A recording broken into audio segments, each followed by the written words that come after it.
Amazing. So thank you all for coming out today. If you are here for Medical Herstory's event, you're in the right place.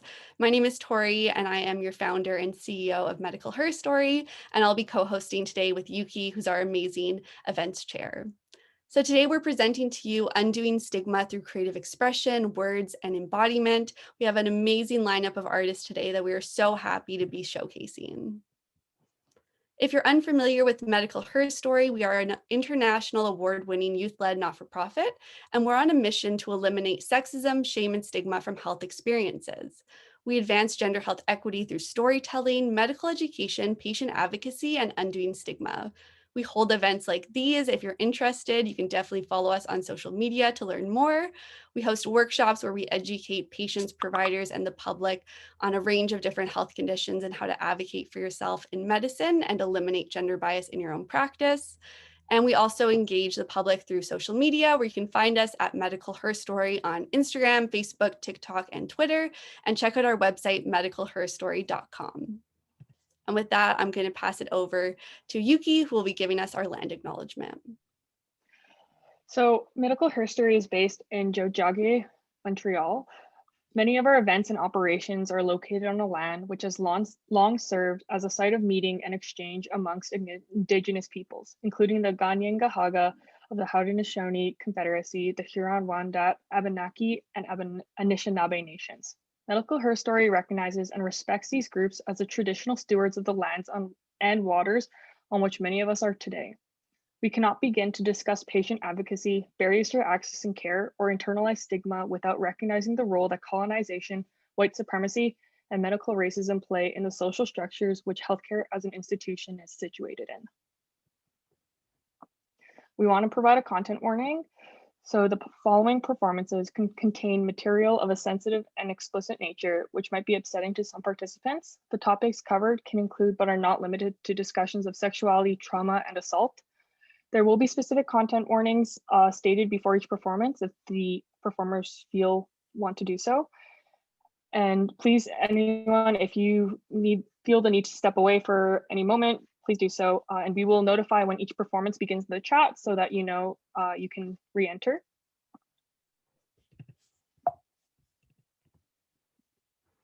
Zoom rules. So we just ask everyone remain muted if you're not speaking. If you're comfortable, keep your camera on. Please don't interrupt the performances, and there will be a question and comments are encouraged, and please feel free to write them in the chat after each performance, but try to refrain during each performance. And we'll go through them during the allocated discussion and Q&A session at the end. And most importantly, please be respectful, and closed captions are enabled, so you can activate them at any time, and you can find that at the bottom of your screen for the Zoom. And our wonderful speakers today. So we have an amazing lineup of 6 speakers. We'll be beginning with Hanan, then Ali, Says, Angelique, Queen Sheba, and then Daisha Veronica. And so I believe we can get started. We'll begin with our first speaker, Hanan Hazeem, and I will read their bio. So Hanan Hazeem is a multidisciplinary artist, creative writer, community arts educator, and creative writing instructor living in Toronto. She identifies as a mad neurodivergent Lebanese Canadian Shia Muslima. Hanan is a Master of Arts degree, has a Master of Arts degree in English literature and creative writing from the University of Windsor. When not writing or creating art, Hanan enjoys reading fantasy and science fiction novels, overanalyzing things, photoblogging, dancing with fairies in the woods, and drinking copious amounts of tea. I'll let you take it away. Thank you so much. Thank you, everyone, for being here today, and thank you, Medical Herstory, for inviting me to share my work. So I'm going to be reading some poetry today. I guess as a trigger warning, some of it is related to madness as well as sexuality. Okay, thank you. So I'm going to start with a poem from this anthology. It's called These Pills Don't Come in My Skin Tone. And it's an anthology, a spoken word poetry collection about mental health by Black, Indigenous, and people of color. And so I had a poem published in there. I'm going to read it. So the poem is called Nociception. You hand me a translucent bottle, half filled with pale white capsules. These will help. It's all in your brain, you know. I imagine microscopic nociceptors linking their skeletal fingers together and cackling as they race to order my brain. Stab her here, here, here, here, and there. You can't see the black hole growing in my chest, burning through my rib cage, squeezing away my breaths. You can't hear my silent screams for help as I sink deeper into sickly gray. You can't feel the thrashing of my tired heart as it flutters like an injured bird trapped in a cage. You can't smell the stench of despair as it forcibly occupies my nostrils. Nor can you taste the pus oozing out of the festering scab that used to be my dreams. Your white capsules rattle uselessly against the nociceptors in my brain. Thank you. Okay, so now I'm going to read a poem from this anthology. So it's called A Feckless Cunt, and it's an anthology of feminist writings. So yeah, content warning here, there will be, it'll be about vaginas,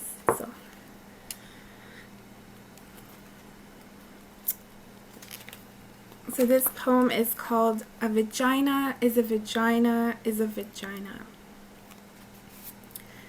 Would a vagina by any other name still sound as sweet?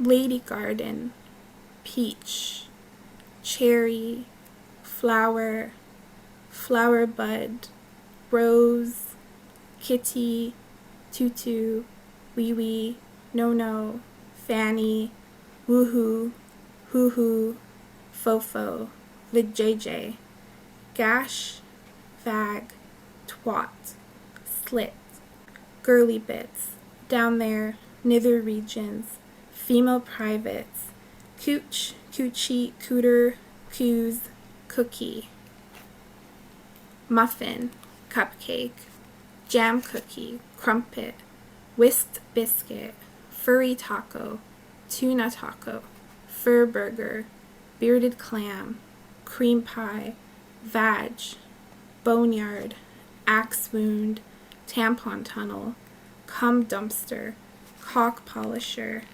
flange, minge, poon, mossy clift, muff, hot box, squeeze box, vertical smile, squibbly hole, fly trap, manhole, vagina, crotch pocket, cha-cha, love tunnel, pink fortress, crotch cobbler, fetus factory, birth cannon, cradle of filth, fun bag, snake pit, pin cushion, yaya, cum sponge, tampon tamer, Bloody Mary, love oven, cock socket, velvet glove, quivering quim, cod canal, sperm harbor, beef curtains, meat sleeve, hair pie, honey pot, bower of bliss, mossy cottage, penis garage, pink canoe,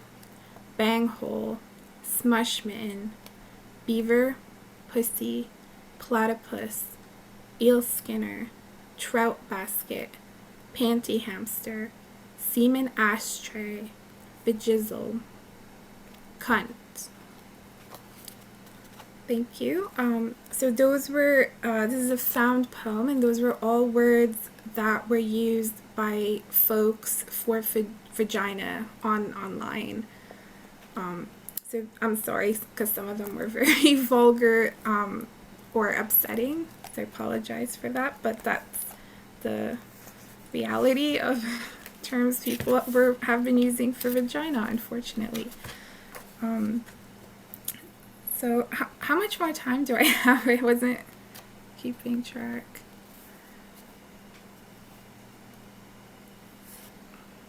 So I'll just keep going. You can let me know. Yeah, for sure. I think if you have time for one more, I think that's, Okay. 2 minutes. Thank you. So this poem is from my chapbook anthology. It's called Aorta. And the entire chapbook is about the human heart. They suffer from anxiety, which causes tachycardia, so I'm really focused on my heart a lot of the time. So all of the poems in here are about the human heart. So this is the last poem in the anthology, in the chapbook, and it's my favorite one, so I'm going to read it. So it's called Kintsugi, or the Art of Repairing Broken Hearts. Lately, I see my reflection better in shattered mirrors as I'm searching for the fragmented pieces of me, of I, of myself, of you, of us, but a whole can never be whole again, and I can't line the fractures in my atrium with gold or repair the tears in my tendons the way the Japanese decorate their broken pottery.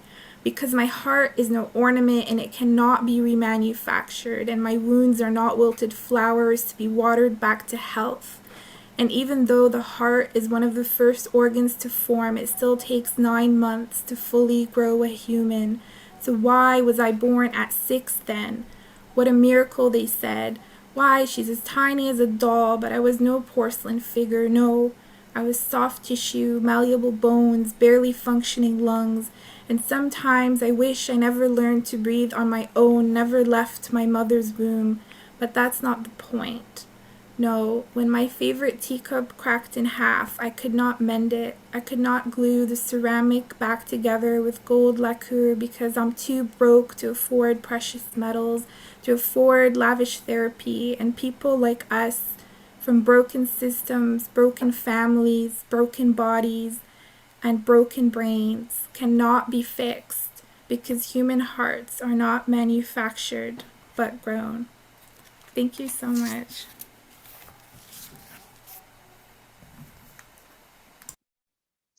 Thank you so much for your powerful words. It was really moving. So next we will be moving on, and up next we have Ollie Schminke. Ollie Schminke is a non-binary transgender poet, musician, artist living in St. Paul, Minnesota. They've performed poems in 18 states, and their work has over 2 million views on YouTube. When they're not writing and performing poetry, they spend their time making creepy and cute pottery under the name Sick Kitty Ceramics. They are the author of 2 chapbooks as well as the full-length collection Dead Dad Jokes, forthcoming from Button Poetry. You can find them touring nationally, making music, or playing with their cat Pete, who is always trying to eat things he shouldn't. And for this, I have received a content warning for grief, death, homophobia, queerness, alcoholism, and addiction. Take it away. Hi, everybody.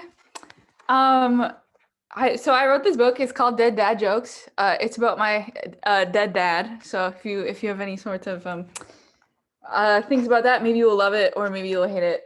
Whatever is your dream. Yeah, let's read some poems. Reading over Zoom is always weird because you put a lot of energy in and you get none back. So I'm just gonna pretend that you guys are loving it so much.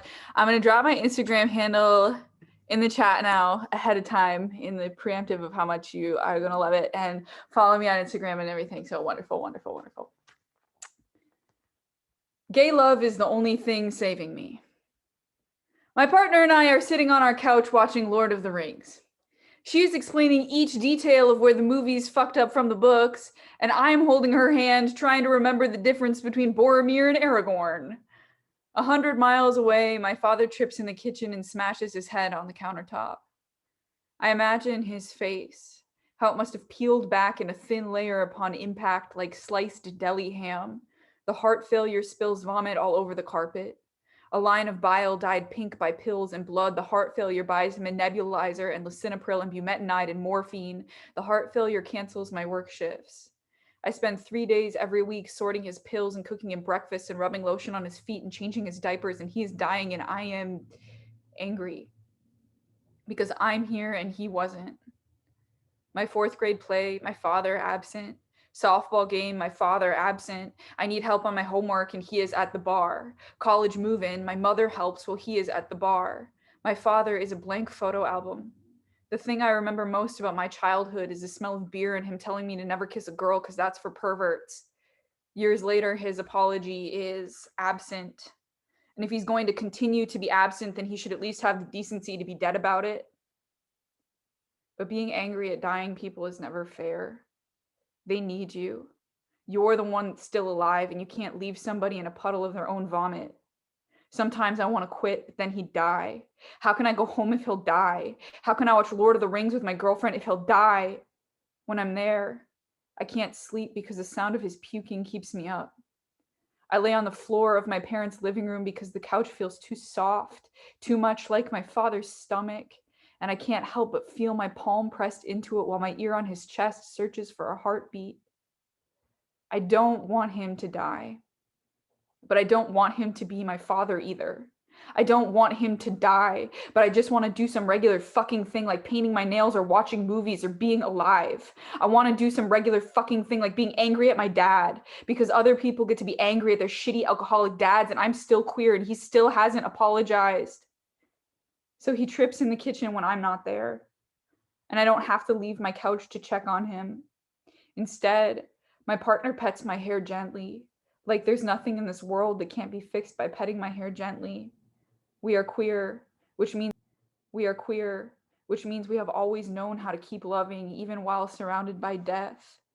And just for this moment, I get to be here, where the couch is just a couch, and I lean my head against my partner's chest, and I hear her heartbeat, so steady and strong, and here.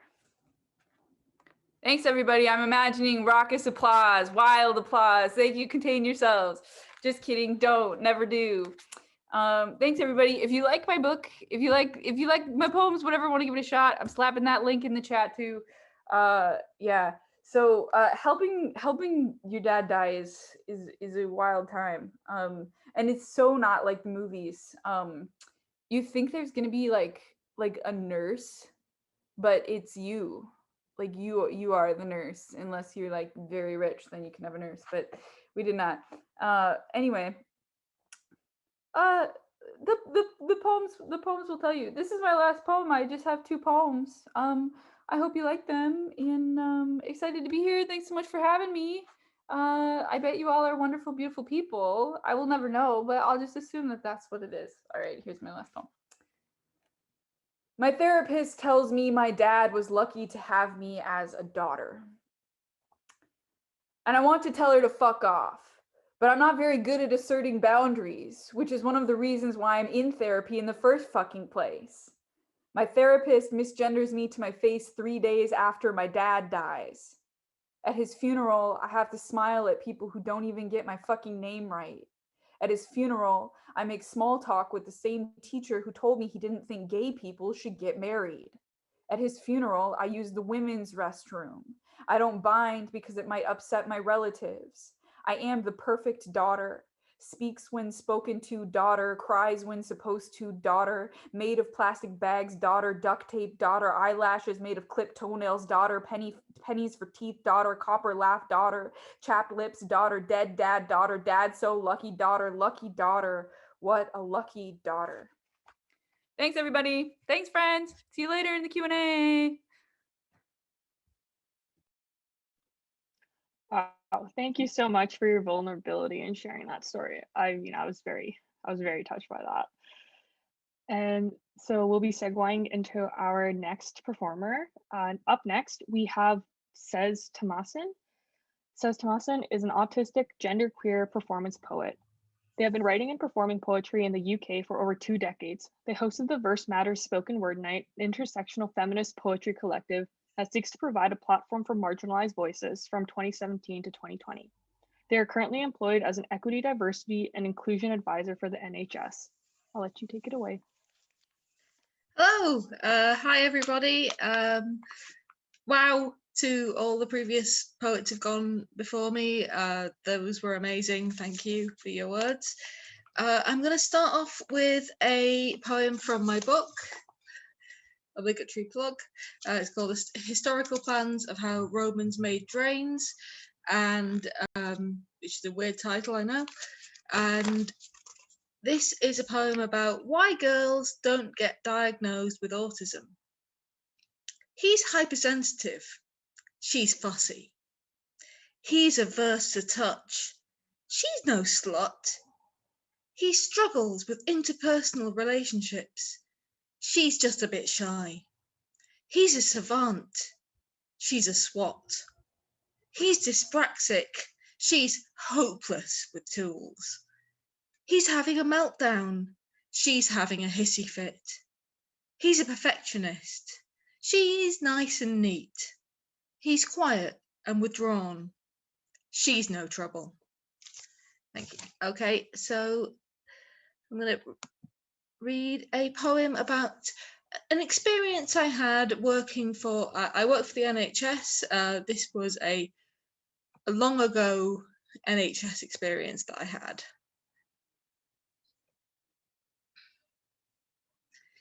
In the boardroom, 8 white, middle-class, middle-aged women are eating samosas because it's Diwali. And they want to demonstrate that they care about diversity. So today I had to order samosas for the 8 white, middle-class, middle-aged women to eat with little bowls of spicy yogurt sauce while they discuss the benefits of a truly diverse workforce. The caterer is Muslim and does not work for the NHS, but he's the only non-white person in this story, and inclusion is very important to us. Samosas represent the diversity that is so very important to us. Managers discuss the fact a new senior manager needs to be found. The best candidate, a white, middle-class, middle-aged woman with a nursing background. She's a good fit, a likely asset, and she'll definitely bring diversity. It's so important that we celebrate diversity because she used to work in Leicester City before coming here, and after all, Leicester is so much more diverse than Derbyshire. Managers congratulate themselves. They remembered that it was Diwali. They asked me to order samosas, so if they ever do hire a Hindu to the management team, they can be sure they will have created an inclusive working environment, because today 8 white, middle-class, middle-aged women ate samosas in a management meeting to celebrate diversity. They're doing such a lot to create an inclusive working environment, and one day they'll realise their diversity dreams. It's not their fault. Other white, middle-class, middle-aged, cisgender, abled women always seem like such a good fit on their team. And my last poem I'm going to do is part of a series that I'm doing at the moment, monster poems. So I'm doing 100 monster poems in 100 days.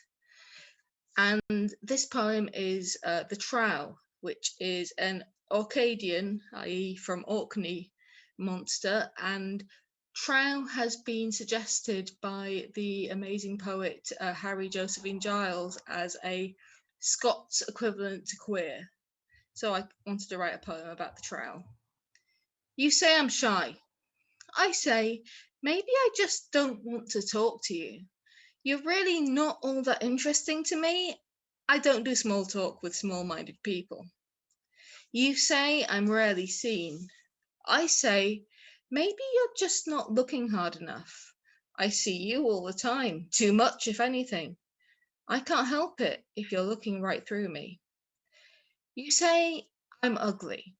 I say, well, that's a bold claim from somebody who just said they never see me. Somebody whose idea of beauty comes from magazines. The day I look pretty to you, I'll get a makeover. You say I'm mischievous. I say, if you can't take a joke, maybe you shouldn't be the one calling me ugly. I've got a sophisticated sense of humour. Not my fault if it goes over your head. You say it's unlucky to see me, but auspicious to hear my voice. I say hark at you with your fancy words. Auspicious, free music more like. As long as I stay out of sight and don't frighten the horses, you're happy enough listening to my songs and not give me the credit. Is that it? You say I'm magical. I say fair enough. I'll give you that. More magical than you will ever be. Thank you.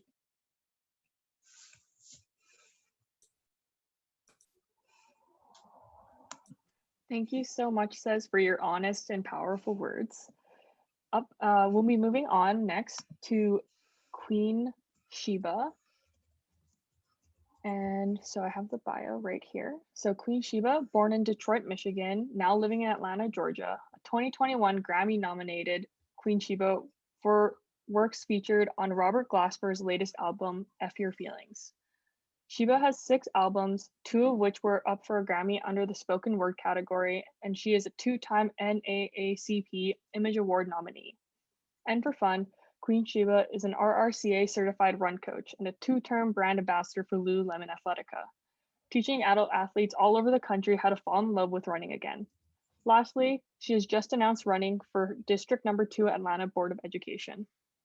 I'll let you take it away. Good afternoon, everybody. I'm in Atlanta, Georgia, and my first poem is called Eyes Wide Shut. I spelled I''S.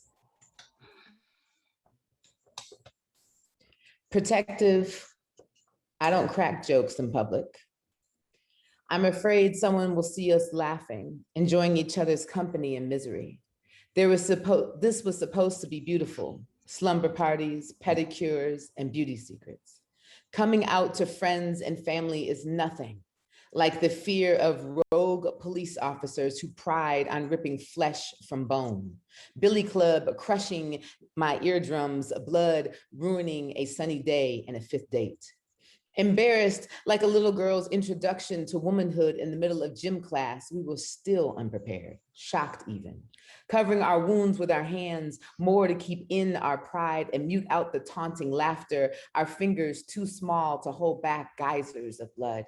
Each repeat beating, she became the target because she thinks she's a boy, they managed to say between breaths. Sweat soaking their uniforms, clinging to strands of hair like suicide jumpers, not ready to make a final decision, fists firing like the finale in a holiday sky, her body flopping back and forth, spin cycle on the concrete, take it like a man, her ribs crack.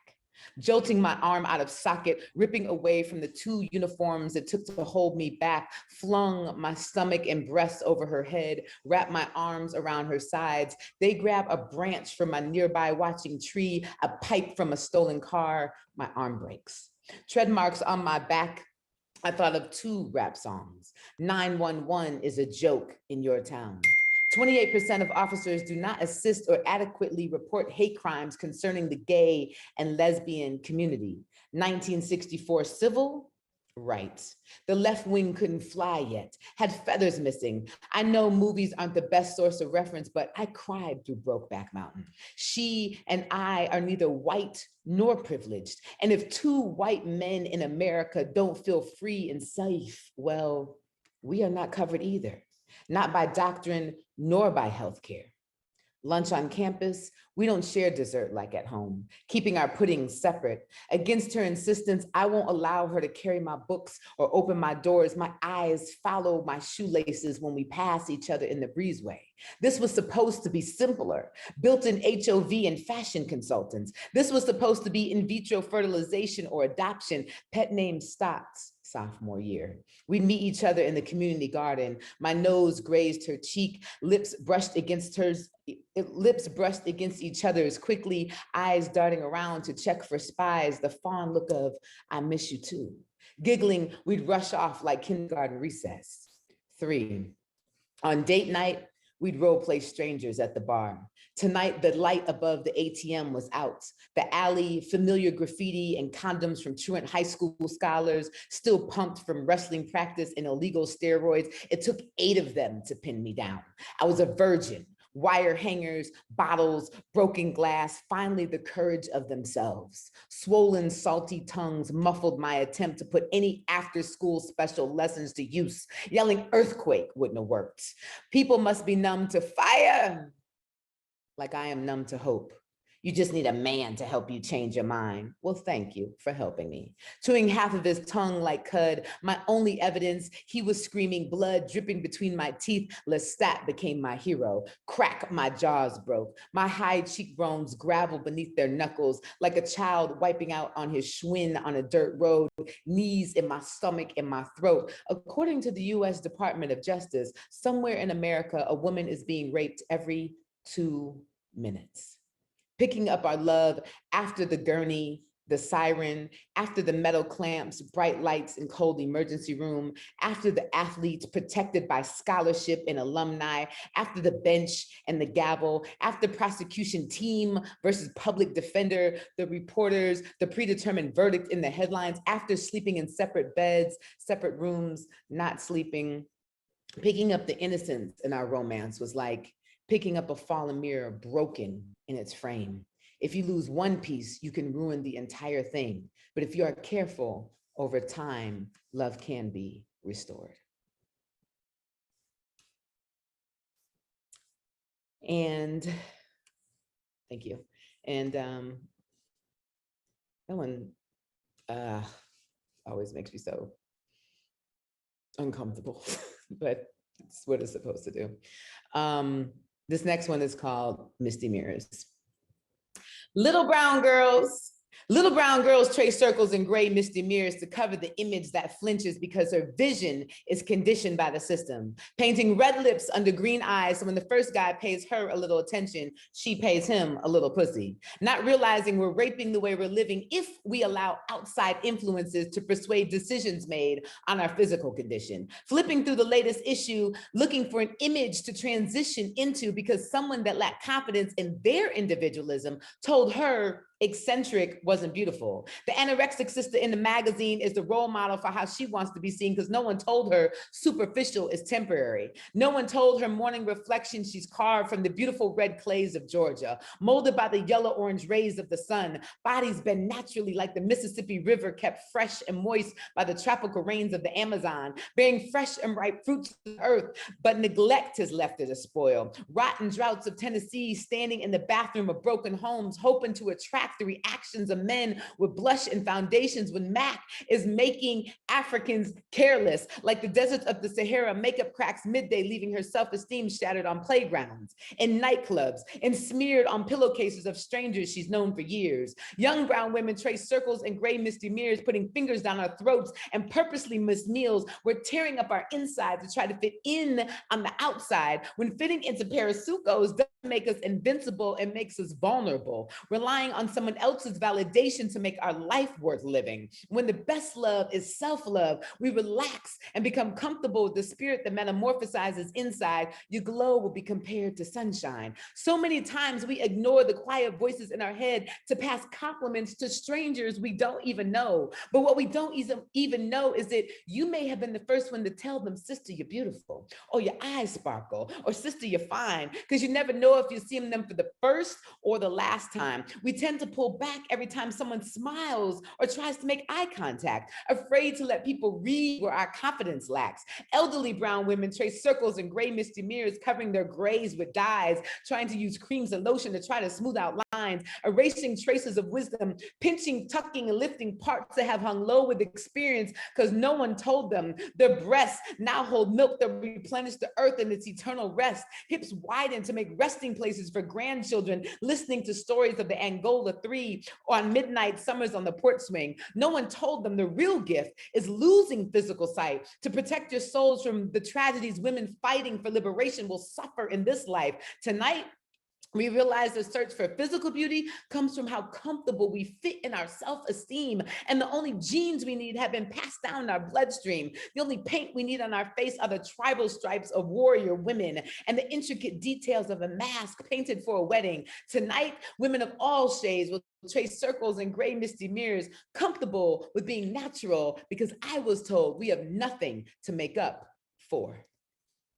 Thank you so much My book is on Amazon. It's called From Foster Care to Fame, and we'll talk about it in the Q&A. And I have a new book coming out on June 19th on Amazon, but the official release is July 25th, and it's called Clemency, Poems to Help You Accept the Apologies You Will Never Receive.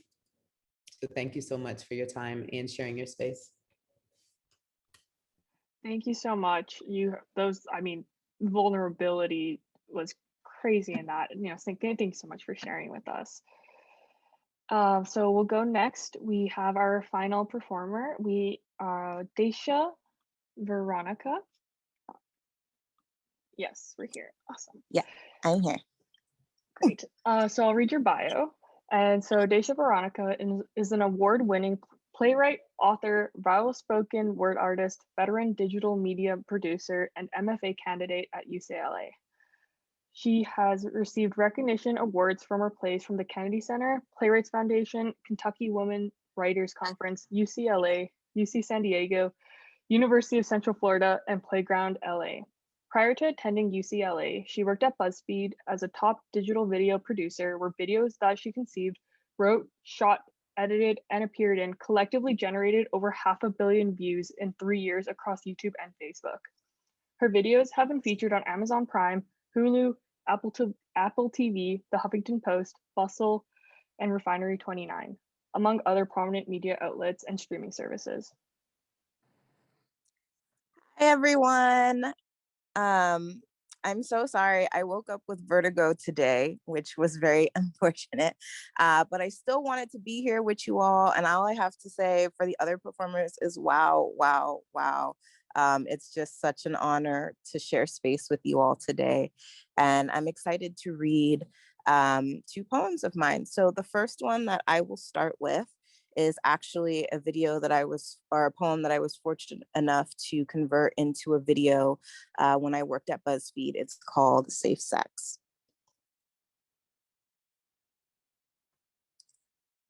I thought I knew everything there was to know about having safe sex. Always carry a condom and never, ever get pregnant.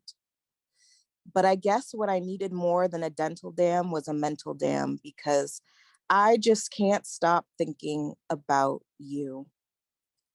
People love to talk about how to avoid STIs of the physical kind, but nobody likes to talk about the STIs that can destroy your mind. The ones that can have you tossing and turning at 3 a.m., raking your brain and constantly wondering, was I not good enough for him? Was this just supposed to be a one-time thing? Or my favorite one, how could I be so stupid enough to let him in?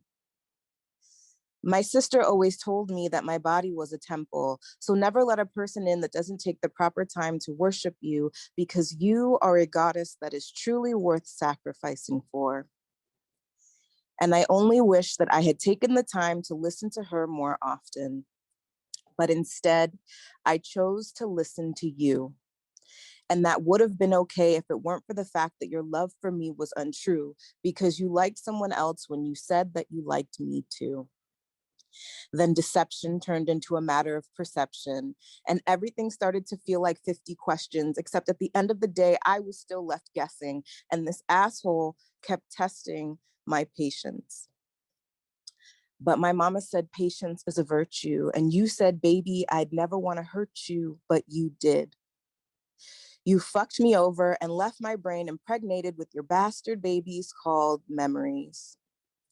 It was all fun and games when I let you up in me, but now you won't even take joint custody. It took all but 2 texts to get you through my door, but let me text you about some child support.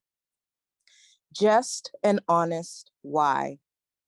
Because I will never let myself be reduced to some 2 a.m. whore, creeping out of windows and sneaking through back doors. I will never let myself be reduced to some side chick, just another side dish at the kitchen table for you to pick at while you wait for your main entree, to just being your other bitch. I am a person. I have feelings and emotions that have a right to be protected, and just having a vagina and 2 tits should not make me any less deserving of your time or someone to be disrespected. So if you're gonna choose to be with her over me, Well, I guess you have to do what's best then. I guess I just wish that we had used both mental and physical protection and taken the time to have a conversation about what this all really meant before we had sex. So that is my first poem. And now I will read a poem. If you want to read that poem or other poems that I did at BuzzFeed, or you want to watch the video, you can check out my website. It's called yesqueenlife.com. And you'll find that and other poems I've done. But the second poem that I'm going to do, I will say there's a content warning. There was a time in my life where I used to starve myself and had disordered eating issues. And so this is unpublished. I haven't found a title yet. Maybe if you think of one as I read it, I'd love your suggestions. I call it either Lovorexia or When My Eating Disorder Wasn't Obvious. So I will start.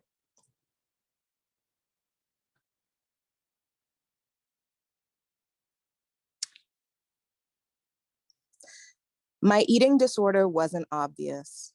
I was actually so good at hiding it that I truly let myself believe that exercising 2 hours a day, 7 days a week on 1,000 calories a day wasn't a problem. It was just portion control. I was finally developing the discipline that overindulgent fatties like myself needed. You see, I've always been a thick girl. When I was little, my uncle told me, I'll give you $20 for every 5 pounds that you can lose. So when I eventually lost 50 pounds in 5 months, that should have made me $200 richer. And yet I had never felt more poor. I had never felt more empty. But that was probably more from the fact that I hadn't eaten anything since the day before, and it was already going on 3 p.m. that day. I was truly the biggest loser, but only because I thought that being skinny was more important than losing her, losing me. Or at least that's the message that I picked up from society, that as long as I didn't get bone showing skinny, it didn't really matter what I did to my body, because if I loved myself just a little bit more, I would be willing to do anything to lose the weight. Even if that meant watching my portions get smaller and smaller on my plate, even if that meant telling myself that my hunger, headaches, and irritability were all for the sake of finally becoming healthy. The interesting thing about the scale, though, is that it could tell me how much weight I had lost, but there was no way to measure how much of that was my self-esteem. I was truly the biggest loser, but only because I thought that being skinny was more important than losing her, losing me. You see, I've always been a thick girl, which means I've always carried a little bit more weight than most girls, but the scale I'm talking about, but the weight I'm talking about isn't just the numbers on the scale. It's the weight of people scrutinizing my body in agonizing detail, as if I'm unaware of how overweight I am. But I just wish that people really knew how much I'm so overweight dictating my life choices. I'm so overweighting to find my worth stitched onto dress sizes. I'm so overweighting for the numbers on the scale to validate my existence. I'm so overbelieving that being skinny is the only way I'll get better treatment, both by society and myself. All that time, I thought that my health problems stemmed from the fact that I weighed too much, when really my biggest issue was not seeing how much loving myself would be enough. Lovorexia, the condition of starving oneself from the self-love that they truly deserve. And it kills me to know that at one point in my life, I would have rather starved for some fake sense of happiness than to bear the fullness of self-acceptance. It could have killed me if I actually believed that nothing tastes as good as skinny feels, because nothing tastes more healthy than a decadent slice of self-love. And let me tell you that the love I have for myself is certainly not fat-free. There is nothing reduced or light about that. The love I have for myself is heavy and rich and worth every single last bite. That's it. Thank you so much for having me. Thank you so much, Daisha, for your impactful words. It was really moving. And so with that, we will be moving on to our discussion and Q&A of this event. And so thank you so much to all of our, artist speakers. If any of the speakers or artists, have questions for other guests as well, please feel free to ask them. Participants, feel free to raise your hand function on Zoom, or to ask your question directly, or either type your question in the chat and we can also facilitate that. Awesome. Everyone, thank you so, so much. It was such an incredible coming together of so many different powerful topics. I'm blown away. So I cannot thank you all enough for the vulnerability you shared. And I'll start us off with our first question to get the ball rolling. So Medical Herstory is all about the power of storytelling and using it in various ways to eliminate sexism, shame, and stigma. I would love to hear from our poets and have them discuss with each other how you feel now after sharing your stories, and what do you think is the power of storytelling? I'll also pop that in the chat in case we lose the question in our conversation. But if anyone wants to start us off, that would be amazing.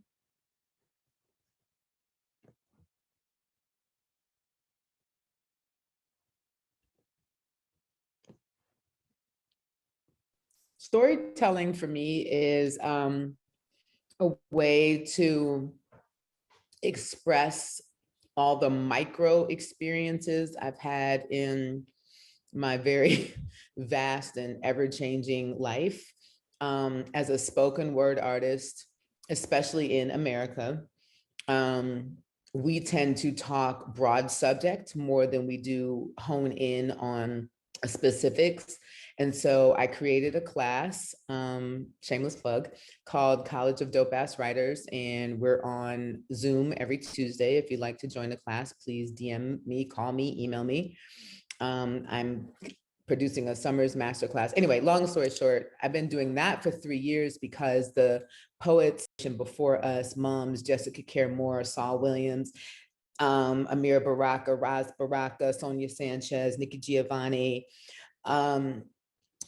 they never purposefully sat down and said to us, okay, these are some ideals. This is the way to go. This is what storytelling did for me. This is what poetry did to change our life.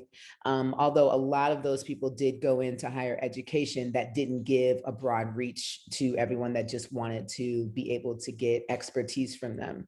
So storytelling for me is a way to talk about my life and in micro short moments where I don't have to relive the whole thing. A lot of people, when they see spoken word artists perform, they say, oh, you should go into acting. This isn't acting. This is me going back to and reliving every time I do one of these poems and how I felt and where I was and the thought process that I was in. I haven't done Eyes Wide Shut in a long time. And I just felt all the chills. I felt all the emotions. And it felt good again to feel and not be on autopilot, and to be talking about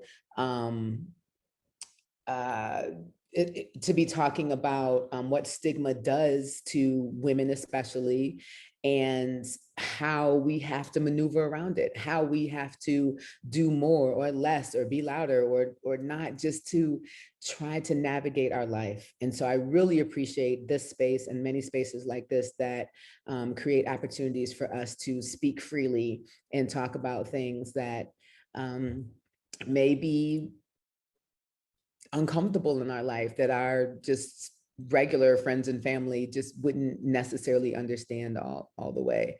And I totally love Deja's poem about maybe we needed a mental condom, because I mean, there have been my recent breakup with my partner a few months ago, I realized is a narcissist. And so my next book is going to be called Surviving the Narcissist. And we just, like, who was around to tell us? And these poems help me survive those moments. So that's what storytelling does for me. And I want to share so that other people don't have to go through what I went through. Or even if they are, I can offer some sort of suggestion on the way out, and to live your best life, to go with the popular cliche. Thank you so much, Queen Sheba. I think you really put it so succinctly how powerful storytelling can be for so many people, as those micro moments you get to revisit and still have all the feelings come up. So we definitely saw that in your poem as well. So thank you. Did any of our other poets have something to add? Can you just repeat the question for me? Yes, of course. I also dropped it in the chat. I want to know how you all feel after having shared your story, and what do you think is the power of storytelling? I can share. So I really echo what Queen Sheba said. I think that was a perfect response. But what I wanted to add was storytelling for me specifically. I find it empowering because marginalized voices like mine have traditionally been silenced, and aren't given the chance to represent ourselves. So if I'm able to tell my story, I'm also telling the story of others who share my identity. And it's very, very important for those stories to come from authentic lived experience and to be your own voice and not something coming from mainstream media, which will be full of like stereotypes and biases and prejudiced perspectives of marginalized people. So, yeah, I feel empowered when I can share my story because traditionally, people that look like me were never given the space to share their stories. Thanks. Yeah, definitely. I think that lived experience component is central to Medical Her Story, and it came through in every single poem today. I think it's so incredibly powerful. Definitely. I can go. Oh, sure. Yeah. Oh, wait, was somebody going to say something? No, I think you have the floor. Okay, cool. Yeah, I loved getting to be part of this. I appreciate this. Thinking about storytelling and why I think it's so powerful. Um, I agree. I echo the sentiments of my panelists before me in that I think it's so important for people of color especially to be putting out their own lived experiences. I think about myself as a Black woman who struggled with body image and disordered eating issues. And I grew up thinking that I was crazy because, Black women were supposed to be confident and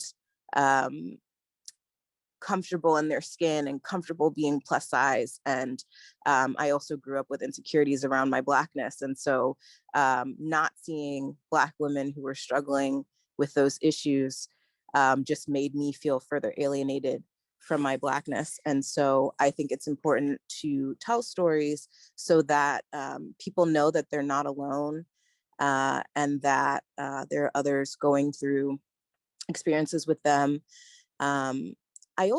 It's interesting because I started out as a poet and have moved more into playwriting.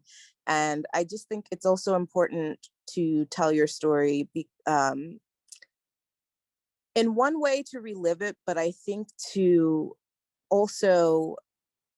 with playwriting, I find that it's exciting to look at it from a different angle and to subvert and to go about your lived experiences in trying to enter them from different perspectives. And so that's why I love telling stories, is just kind of getting an opportunity to revisit, think about what I've learned, think about questions and arguments, and try to think about things from all different kinds of angles. But yeah. Amazing. Thank you so much. Ollie says, do either of you want to add on or share your own unique take? Sure. I love telling stories. I come from like a slam background, and so everybody, you get up and you're just like, here's the worst thing that ever happened to me. And I just think it's so cool, such a cool way to like get your power back, especially over things that make you feel ashamed. Every time something has happened to me and it made me feel ashamed, going and telling a bunch of strangers about my problems has helped me. And it's just, I don't know. I think it's really good. I also, in writing my book about my dad dying, I mean, I was 24 when my dad died, and I felt like I was like the only trans kid in the entire world who had to help my dad die. And then I published my book, and now I get all these messages all the time of like, oh my God, this is, not exactly my story, but something that I also have experience with. And it's just really cool. Sometimes when you say your stuff out loud, it turns out that other people have also gone through something similar. And I think that's a great way to build community. I mean, not just trauma bonding, but I think it's nice to know that oftentimes you're not as alone as you felt like you were. Yeah, I think that's so powerful. Definitely, we all sort of struggle separately thinking we're alone, and when we can come together and hear those stories, really creates beautiful community. So thank you. Says, did you want to contribute as well? No worries if not.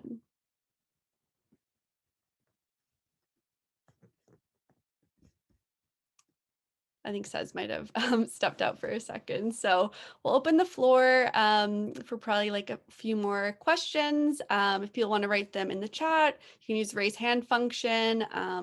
Can throw up in the chat that you'd like to ask a question out loud. Awesome. Ella, I will let you go first.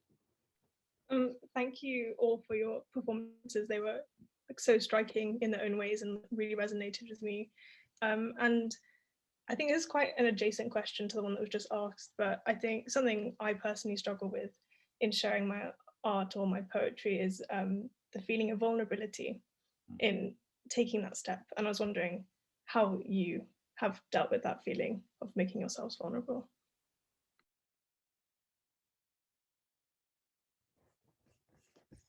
I can take a stab at that question. Thank you so much for that, Ella, and for being here with us today.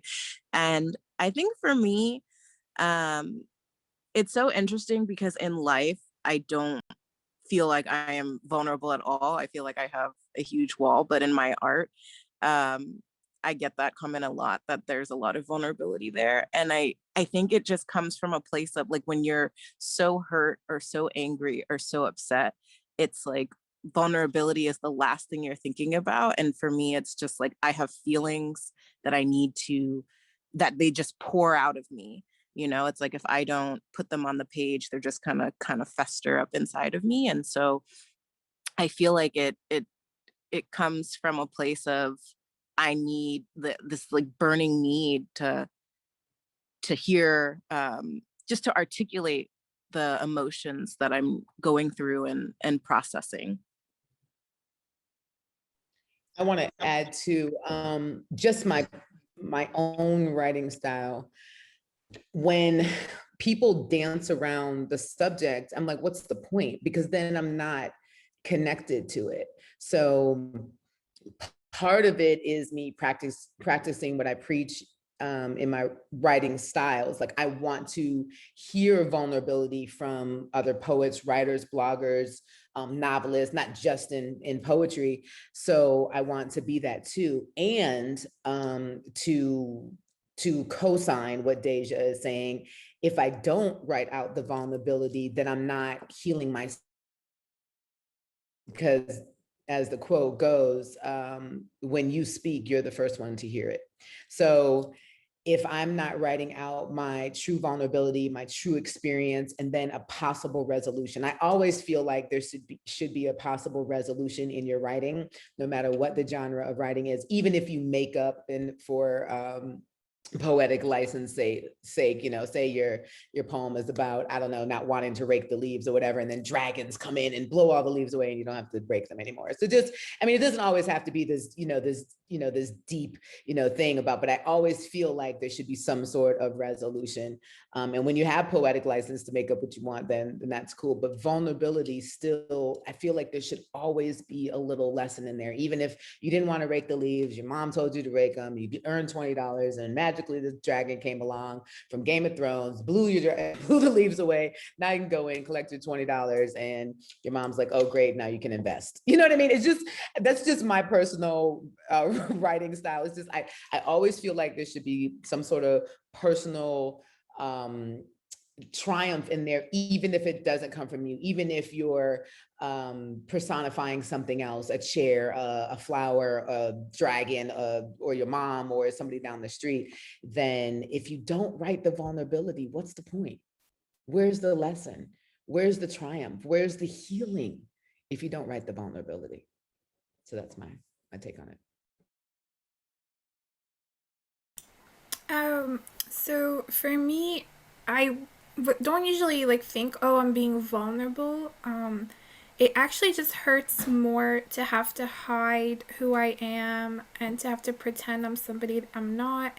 So I'm gonna share a quote in the chat that was really meaningful to me, and it says, "And the day came when the risk to remain tight in a bud was more painful than the risk it took to blossom." So that's just how I felt. Like I need to be myself. I need to share my feelings and my experiences, because trying to keep those in was actually hurting me more.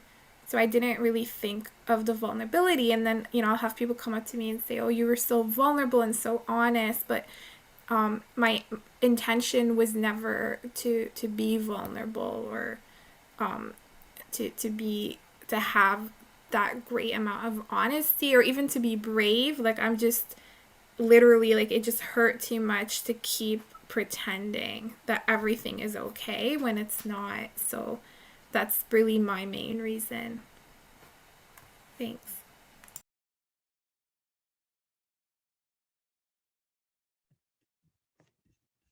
Amazing. Before we move on, Ollie says, any reflections on vulnerability?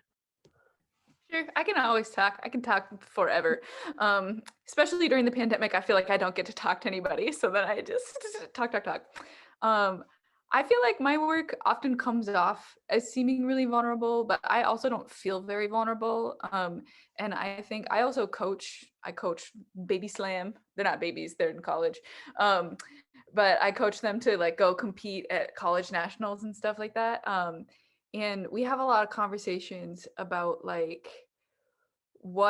when a poem is like too close to actually perform for people, because sometimes, for me anyway, sometimes there are things that are poems that I want to share with people, and then there are sometimes things that I need to talk about in therapy, and sometimes they're the same thing and sometimes they're not the same thing, and sometimes you go up and you do a poem about something that is like too close to your heart and people give it a 7, and then you're like, oh my God, nobody gives a fuck about my dead dad. But it's like that sort of judgment, like you're not always ready to be like judged on your art. And that's totally fine. But what I always tell my kids is because they get really stressed out about like when to share something, especially when you're sharing for like the first time and you're really new. You're like, oh my God, what if my mom watches the video? Like, ooh, I feel so weird. I always tell them, write the poem, write the whole thing, show it to somebody you care about, hopefully somebody who's like also a poet, a performance poet, so they can give you some pointers on it. And then you can always scale it back. If you feel like you've put yourself too much out there, you can always scale it back. But if you just write half the truth, you're not going to get that perfect number of, oh, I want to tell 75% of the truth. That's exactly how I feel. You got to write the whole thing and then scale it back. But if it, at least this is how I feel. If you're saying something that like breaks you in a way that makes you like seriously not okay for a long time, it might not be the time to like give that to other people and have them take whatever they want from it, because they're not always going to take what you want them to take from it, and sometimes they take too much. So anyway, yes, I love vulnerability, and also you can have your own separate thing beforehand if you need to. Yeah, if I can add to that, I think Ollie, that was that was a great way to put it. I think it's important to know when you're writing poems for the world and when you're writing poems for yourself, and that you don't always have to, like, you know, I go to poetry as a therapeutic thing.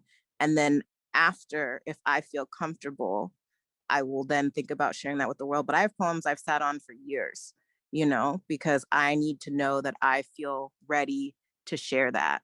And if I'm not ready, then I don't owe anybody that story, because I think that it really should be about you first, and that it's important, as Ollie said, to tell the whole truth, no matter who it hurts, because it's your truth. And then from there, you know, you decide whether or not it's a truth you're ready to share with the world, but that it should be about healing your spirit first before others. Amazing. Can I just quickly add something really fast? I love what Ollie and Daisha both said. I wanted to add that we need to be careful to set our own boundaries and not fall into trauma clowning, which is a lot of times the stories of marginalized folks are being exploited. And the term, there's an article about it, it's called trauma clowning, because they're just taking your trauma and they're not actually, you know, people don't care about you as a person. They just want to consume your trauma as like a commodity. So it's really important to set your own boundaries and only share things that you truly want to share, and not because you feel like you're expected to share that. So yeah, thank you. Amazing. Yeah, thank you so much, Hanan, for the important reminder, and everyone for your really insightful comments. I think a lot of it resonates with our work, and you know, when Medical Herstory, when we're helping other people share their stories, something I always say is, you know, write it like no one's going to read it, and then if you decide for it to have people read it, amazing, but you can always have that for yourself. And I think, you know, the performance is one aspect of it, but having it on paper, I think, is so powerful as well. So I am conscious of time, so I think we'll have Sophie be our last question for today. And I saw Claire had asked in the chat, she said, thank you all for sharing your work. My question would be, what would you say is your favorite artist or work that you drew inspiration from? So I think it'd be great if our spoken word artists could just drop those names in the chat, any recommendations, inspirations, that would be amazing. And then I'll let Sophie answer and we can respond out loud to her question. So Sophie, the floor is yours. Thank you so much. First of all, I got so much from each and every one of you sharing, and different aspects of all of your work were so touching and inspiring and empowering to me. So I just really appreciate you all taking the time to be here. I've gotten so much out of this. I really mean that. But also I was wondering, Queen Sheba, when you were talking about not wanting to dance around or tiptoe around like the important subjects, and then I heard multiple of you touch on the concept of telling the whole truth, or not telling just a percentage of the truth. I was wondering, as artists, how you navigate the fine line between telling the whole truth and being fully vulnerable, like we were talking about, when it comes to trauma, and also not tiptoeing around what are like historically considered taboo topics, while also being mindful of the fact that your audience, like the audience that gets the most out of what you have to say, may have experienced trauma of their own and may be sensitive to certain details or aspects of your story. So I guess, like, how do you navigate the distinction between avoiding taboo topics when they should be talked about versus maybe saying something that has the potential to be really triggering to like a large portion of your audience, if that makes sense? I know that was like a very long-winded question, so if you want me to rephrase it, I totally can. So I wrote a poem called Trigger Warning, and it is to the audience. It's addressing the audience. And my poem parallels, not all, because I couldn't even get them all in 5 hours of conversation, but a lot of the police shootings that happened since 2016 to 2020, because I wrote the poem in 2020, to being triggered in or wanting to be warned about certain triggers if you're in the audience. I am saying this is my own personal opinion, not the opinion of anybody else in this Zoom. I don't believe in trigger warnings. I believe that poems are supposed to make you uncomfortable. They are supposed to fun mirror your shit. It's supposed to make you reflect on yourself. And I believe that poetry audiences are personal and purposeful, and they know why they showed up. And so what is the point? That is my brother knocking on the door. Hold on one second. Amazing, a whole family affair. I am so sorry about this, you guys. So sorry, 1 second. I can, I'm sorry, I'm back. It was okay. But I don't, so I feel like it's interesting that we come to a space, a poetry slam, a reading, a poetry concert. If there's 15,000, that's your opportunity.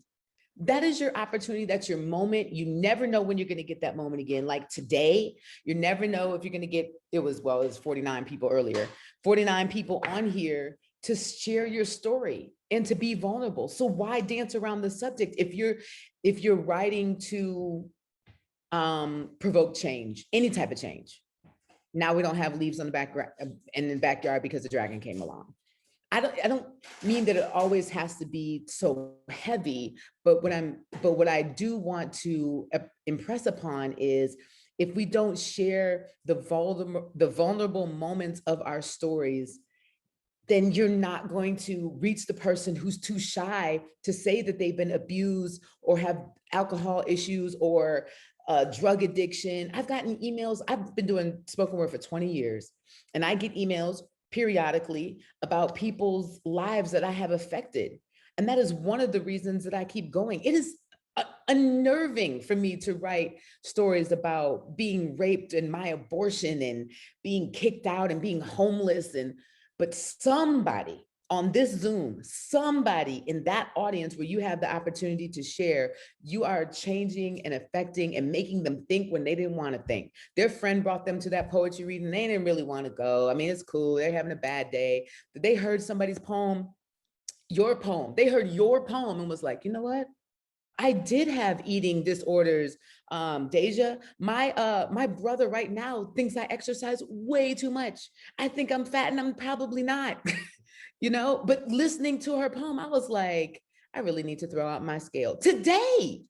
So what if she had danced around that subject? I'm about to cry. But what if she had danced around that subject? What if she had not shared that poem? I was just I'm about to cry. I was just this morning talking about getting body surgery. And I read my own poem. It was like, what the fuck? What did I say earlier? You are the first person to hear yourself. And when I read my poem of Misty Mirrors, I was like, what the fuck are you thinking, Sheba? Why are you getting body surgery? That's ridiculous. You were just talking to yourself. Do you understand what I'm saying? So your writing is important. So don't dance around the subject. If somebody is uncomfortable in the audience about something that you say, then that's not your problem. It's not. It just means that they have some work to do, and it's okay. And it's okay that they have work to do because we wrote the poems because we have work to do. So I hope that made sense. Girl, I feel you on like such a spiritual level. I promise you this, Bray, come in here. You don't even got to get on camera. Was I not just talking this morning about like moving my love handles to my butt?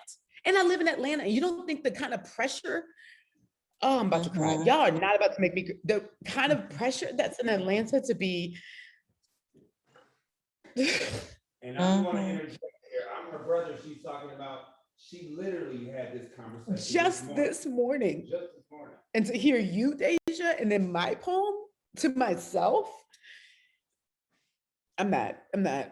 But anyway, your work, your poems, don't dance around the subject. Be as vulnerable as you can. Just a quick writing tip for everybody on here. If you can't see it like a movie, and if you have to explain it, or if you have to give a disclaimer, write it again. You should not be, you shouldn't have to get on stage and say, oh, my poem is about dragons blowing away my leaves, and then dragons are blowing away your leaves. So that's just, that one's for free. But thank y'all for this moment. Oh, I'm so mad at y'all. Making me cry.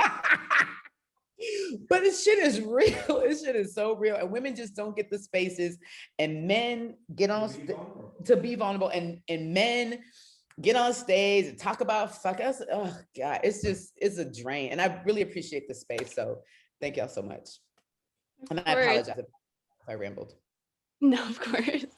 I'm sure, you know, a lot of feelings have come up throughout this. So we love seeing the vulnerability. I think it's so important. And yes, so much there about, you know, the way we tell stories and sort of what we show up for. You know, we've a very mixed poetry, non-poetry audience. So I hope people, this was your first time hearing spoken word, you really enjoyed it. And those of you that are seasoned pros, like Queen Sheba said, you know what you signed up for, but we hope everyone really enjoyed it. I'm not sure if there's anything to add on top of that or anything, but if anyone had any final remarks, that would be amazing. And then we'll sign off and leave each other with that today. But so many hearts went up there, Queen Sheba. So I hope you felt that as well. I did. Thank you so much. I appreciate all of you. Amazing. All right. Well, I think we'll wrap there. I want to thank again everyone so much for coming out. If you would like to share your story with Medical Herstory, you can find us on our social media. If you want to follow us to see what we're up to or attend future events like this, we also have our own writing workshops on how to reclaim your narrative, which we would love for you all to check out. So I'll drop that in the chat as well. But thank you so much, everyone. And we hope you have a really great rest of your day.